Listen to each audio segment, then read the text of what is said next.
Welcome to the Friday Phoenix, the only news show in the world, except for all the other ones. Breaking news, Stephen Breyer is planning on retiring from the Supreme Court. Republicans note that Democrats are not allowed to appoint new justices during years where there are midterm elections, even-numbered years, odd-numbered years, or days ending in the letter Y. Are you jealous of the 20th century because they got 2 whole world wars and you haven't gotten any? Well, there's good news. Russia is side-eyeing the Ukraine, and North Korea is firing ballistic missiles into the sea for fun. You'll have your very own world war before you know it. Man-shaped spray tan horror story Donald Trump is accusing the January 6th Commission of going after children because they contacted his 40-year-old daughter Ivanka. He added that if they wanted to go after children, they should just buy a beauty pageant like normal people. But look, I have kids, I get it. Even when they're grown, your babies are always going to be your babies. But maybe if you're putting baby's first obstruction of justice into the scrapbook, it's time to let them leave the nest. President Biden had a hot mic moment when he called Fox News' Peter Doocy a stupid son of a bitch. Or as reported on Fox News, Biden gaffe launches World War III as aborted fetuses litter the Antifa-filled streets. Governor Ron DeSantis of Florida, the only state that thought Breaking Bad was a wacky family sitcom, is pushing a bill that would prohibit schools from making white people feel discomfort when discussing discrimination. Meanwhile, black discomfort has been hovering around 176% for the past 400 years. The Federal Reserve is expected to raise interest rates in the near future. Experts believe that they will start raising interest by having all their meetings topless on the Fed's OnlyFans page. The stock market appears to be going through a little bit of a correction right now, so feel free to use that excuse with bill collectors. Sorry, student loan company, doing a little correction. Catch you on the flip side. A new study shows that giving moms money makes babies smarter. Now, instead of putting pacifiers in their mouth, they're gumming Friedrich Nietzsche.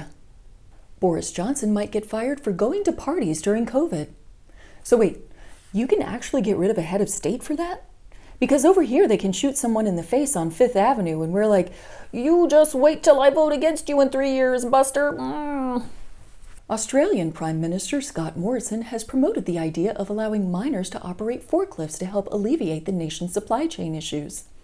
He got the idea from British real estate mogul Ebenezer Scrooge. Starting in 2024, high school students will take the SATs online, have shorter reading passages, and be allowed to use a calculator. Geez, why don't we give them all dictionaries as well? You know, let them ask the teachers for help. In my day, we walked 5 miles uphill in the snow to take the SATs, and we did it all on paper. And we got the answers wrong, and we liked it. Damn kids today, get off my lawn!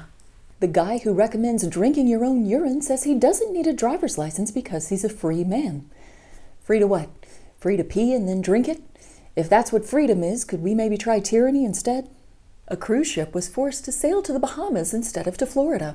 Oh no, said absolutely no one on board.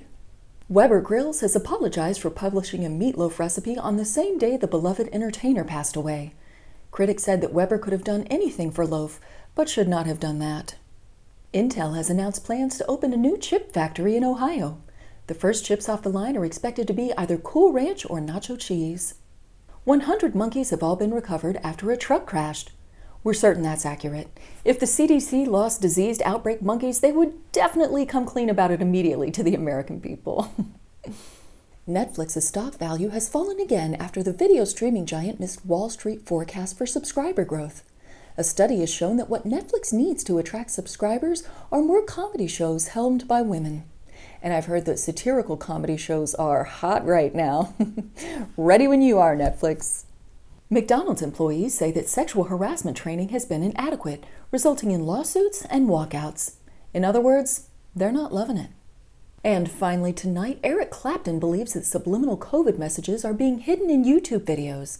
Clapton is teaming up with Van Morrison, reminding us to never meet our heroes and never ever meet our dad's heroes. That wraps up this week's episode of the Friday Phoenix. Join us next week because there's always more news to peruse. Your efforts are valid, but I don't think you can step up to the challenge. Your efforts are valid, but I don't think you can step up.